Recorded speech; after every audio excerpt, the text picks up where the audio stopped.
Okay, back in Illustrator with one of our final lessons on this frog outline. And you're probably wondering, Mrs. Leva, why do you keep calling this a frog? It is not a frog, it's a reptile. And you're right.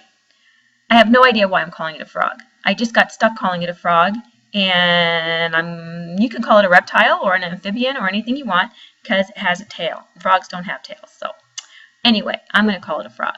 So in the meanwhile, you're probably very anxious to get that background layer in and then put on some special effects. So let's go ahead and get that done. And the first thing I'm going to do is I want to show you how we can, again, remind you how to close out your layers. Layers are extremely important. Ask any illustrator, anyone you know who does illustrations, and even if you don't know anyone who does illustrations, I will tell you, you have to have your layers in any of the Adobe Creative Cloud programs. We'll talk about that in a little bit. But here we are back, and you're wondering, how did she put that background layer on? I made a cool radial gradient background, kind of looks like a big planet in the background, and then I put my moon and my stars over it, and that's just my choice. You don't have to do something like that. You can just do a simple linear gradient or a solid color, whatever you feel most comfortable with. I also changed some things around. I went ahead and I changed the outline on the stars. I changed my gradient a little bit. I also changed the direction of the stars by just clicking on them and then having them, let me close this, let me put this over here, and then click on this and go ahead and select that. What I did here, let me get my direct selection tool, was when I get that, see this right here, okay, where is it? There it is, yes. It allows me to change the angle of the stars, and they all, for me, were all slanting in this direction. So I wanted to change them around, so I made some slanting in this direction, some slanting in that direction. So I went ahead and made some fine-tune adjustments after I got my background in place. I also changed the stroke on this moon to be a darker yellow stroke. I like the way that looked better against the purple. Remember, we're working with complementary colors. At least I am. You don't have to be. But and then I made the stars, some of them over here, a little bit larger, so we had kind of a focal point that takes our eye up into this space here.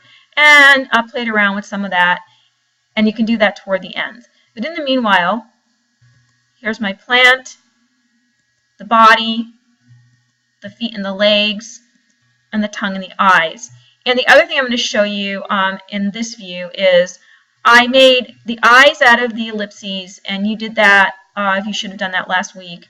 And here we have the nose hole. It's the same thing. It's an ellipses. And I duplicated it so I have two of the same exact size. And then here what I did was I made an ellipses. I pulled it out so it's more elongated, right, longer.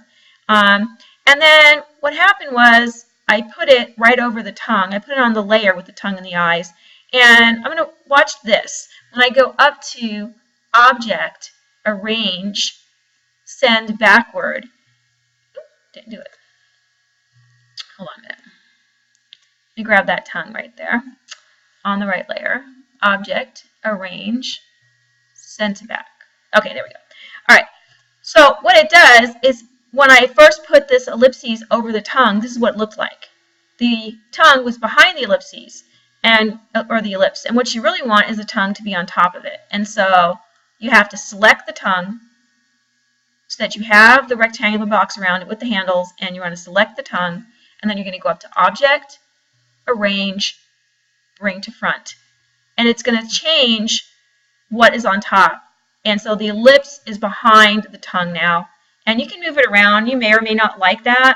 I mean, if you just want to go ahead and darken in the smile, because I know in the original one it had the frog or the reptile has a smile, and you might want to do that.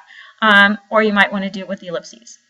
So in the meanwhile, and there's more special effects we're going to get ready to put on here if you so desire, because right now it's looking pretty flat. It's very cartoony, except for the reticulation, which is a special effect that I put on the tongue. Aside from that, it's pretty cartoony. It looks pretty flat. And if you like that and you want to just leave it at that, it's fine. It will not affect any points that you get for the project if you decide to just leave it flat. But if you want to take it to the next level, you might want to put some special effects on this. But first, let me show you how to put in the background. So I'm going to go to an older copy, and I'm going to show you how I put in the background. And so, get out of isolation mode. Okay, so in this particular version, I don't have all my layers done yet. I just have some of the layers done. And I was just kind of playing around with colors, and remember, like I said, I had all my stars heading in one direction, and I wanted to change that, and I did change that here. So in this one, my stars are now going in lots of different directions instead of all in the same slant. Okay, and then what I'm going to do is I'm going to close out my stars and moon, close out my plant, close out the body, and just show the layer 1 copy. And I want to be on the layer 1 copy. Layer 1 is locked. Layer 1 copy is not.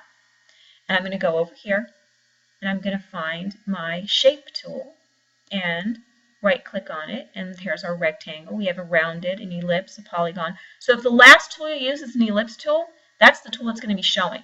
Whatever the last tool is that you use is the tool that's going to be showing. So be sure you click on the drop-down box to find the new tool that you want to use.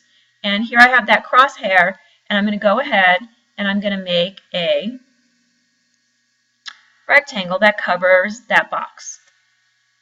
And it's going to pick up whatever gradient I last made or whatever swatch color I have in there. So if you want to go ahead and make it a flat color, you're going to make sure that your, show you this, your fill box is showing, and you're going to select your color for it. If you want to do a flat color, that's fine. You know, any color that you like, and then you can test it out and go, well, what are the stars and moon going to look like on top of that? Oh, you know, I like that or I don't like that. Let's go with the darker color. What are the stars and moon going to look like that? Ooh, I like that, I don't like that. And then you're going to go ahead and decide what you like best. However, I made a radial gradient on here, and I'm going to go ahead and show you how to do that. So let's pull out our gradient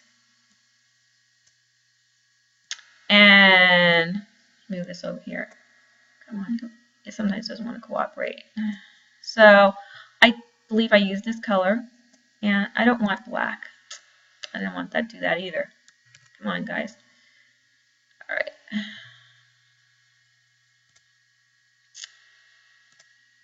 I want to pull this color over here.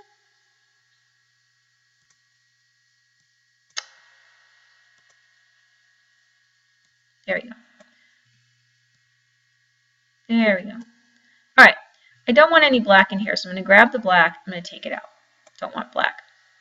And all you have to do is pull out the color you don't want. And so for this radial gradient, that's pretty. I mean, right there, that's really pretty just like that. But if you want to add some other colors into it, whatever colors you want, I mean, you could add all kinds of colors in here. I mean, don't get too crazy with it, but, you know, you can do whatever you want pretty much. And then maybe we'll have like a pale color down on this end.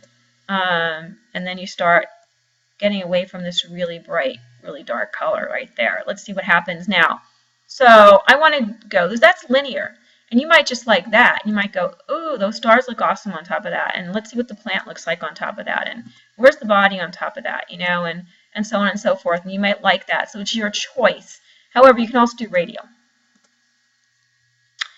And when I did radial, I didn't really care for the way that looked. So I did something a little bit more advanced. And, you know, if some of this stuff for you right now is too hard to follow because you're so new at this, don't stress over it. Then just do what you can do. Make a flat color or make a simple gradient and just be done with it. But if you want to try something a little different, go over to your gradient tool. And this isn't a tool we used before, but it's the gradient tool. When you get the gradient, when you click on the gradient tool, you're going to get this, I don't know what you want to call it, like a handle, selector or something. And you're going to be able to change the radius of this and pull it out and do all kinds of really cool stuff with it. And it starts to come on, it starts to take on some form, and it's super fun to use. And so have some fun with that. Ooh, that's interesting, huh? I like that. Ooh, there it goes there. And let's see. I want to put it back the way it was. Control Z. Ooh, I like that. So now I'm going to hit V, get out of it, and I'm going to go ahead and see what my moon and stars look like on top of that. Ooh, that's kind of celestial. Looks pretty cool. I like that. And that kind of really, I mean, you know, so you have like some really interesting things that start to happen. Like this starts to pick up the color in here, and that looks pretty nice. So you can just play with this, and then I might want to change some of the outlines on these stars or on on these shapes here, and maybe now I don't want a 5-point stroke on there. Maybe I just want like a 3-point stroke or something like that. And I have one of these stars on top of this. I don't have a moon on here because I put the moon on the wrong layer, so I deleted it. But maybe that's my moon. Maybe you might want to delete that crescent you made and make that your moon or your planet and just be done with that. So there's all kinds of really fun stuff you can do with this program, and it gets more and more advanced the more you understand how to use it. The reason I like this project is because it incorporates a little bit of everything in it. You had to use the pen tool, you had to use the shape tool, you had to use your gradients and your backgrounds and so on and so forth. But let's go back to the one that I have finished here and right here. And so for right now, go ahead and put your background in. And then in the very next to last presentation on this, I'm going to show you how to do some fancy gradients and some more special effects to your star and moon and background and frog. And let's go back here one more time to this and notice, let me get this out of the way, go away. If I were to close all of these things out, we would have just our #1 layer preserved. That is really, really important, folks. You don't want to draw and chance making a mistake on your only copy. And in some cases, it could be, if you're working for a client, it could be the sketch that your client gave to you, and it could be the only sketch that you have. And maybe you delete something off it, or you change it around somehow, and that's the only copy. You didn't save a copy. And now you can never get it back. Your client will be really annoyed with you, if not super angry. And if it's a drawing that you did, you'll have to start over again if you didn't keep a copy of it. So always lock your layer 1, and then you can go ahead and do anything you want to the layers on top of it. And then you can start adding stuff and changing it. It's so much easier to work like this. You never get into any kind of trouble or have any stress when you work with your layers. It's just a matter of learning how to do your layers. Okay? Have fun.